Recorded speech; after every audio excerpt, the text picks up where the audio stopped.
जय श्री कृष्णा दोस्तों, आज हम बच बारस की कथा पढ़ेंगे। इसे गोवश द्वादशी के नाम से भी जाना जाता है। ये व्रत महिलाएं अपने संतान की लंबी आयु तथा उसके खुशहाल जीवन की कामना के लिए करती हैं। आइए कथा पढ़ते हैं। बहुत समय पहले की बात है। एक गांव में एक साहूकार अपने 7 बेटे और पोतों के साथ रहता था। उस साहूकार ने गांव में एक तालाब बनवाया, लेकिन कई सालों तक वो तालाब नहीं भरा।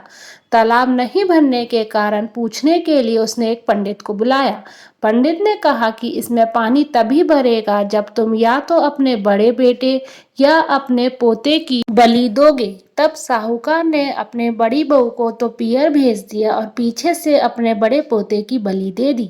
इतने में गरजते बरसते बादल आए और तालाब पूरा भर गया। इसके बाद बचबारस आई और सभी ने कहा कि अपना तालाब पूरा भर गया है, इसकी पूजा करने चलो। साहूकार अपने परिवार के साथ तालाब की पूजा करने गया। वो दासी से बोल गया था, गेहूला को पका लेना। गेहूला से तात्पर्य गेहूं के दान से था। दासी समझ नहीं पाई, दरअसल गेहूला गाय के बछड़े का भी नाम था। उसने गेहूला को ही पका लिया। बड़े बेटे की पत्नी भी पियर से तालाब पूजने आ गई थी। तालाब पूजने के बाद वो अपने बच्चों से प्यार करने लगी। तभी उसने बड़े बेटे के बारे में पूछा। तभी तालाब में से मिट्टी में लिपटा हुआ उसका बड़ा बेटा निकला और बोला, माँ मुझे भी तो प्यार करो। तभी सास बहू एक दूसरे को देखने लगी। सास ने बहू को बलि देने वाली सारी बात बताई। फिर सास ने कहा कि बचबारस माता ने हमारी लाज रख ली और हमारा बच्चा वापस दे दिया।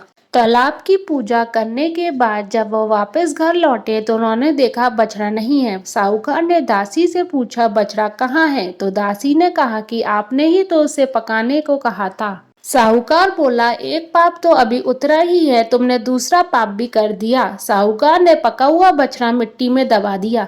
शाम को गाय वापस लौटी तो अपने बछड़े को ढूंढने लगी और फिर मिट्टी खोदने लगी। तभी मिट्टी में से बछड़ा निकल गया। साहूकार को पता चला तो वो भी बछड़े को देखने गया। उसने देखा कि बछड़ा गाय का दूध पीने में व्यस्त है। तभी साहूकार ने पूरे गांव में ये बात फैलाई कि हर बेटे की माँ को बचबारस का व्रत करना चाहिए। हे बचबारस माता, जैसे साहूकार की बहू को दिया वैसे हमें भी देना। कहानी कहते सुनते ही सभी की मनोकामना पूर्ण करना।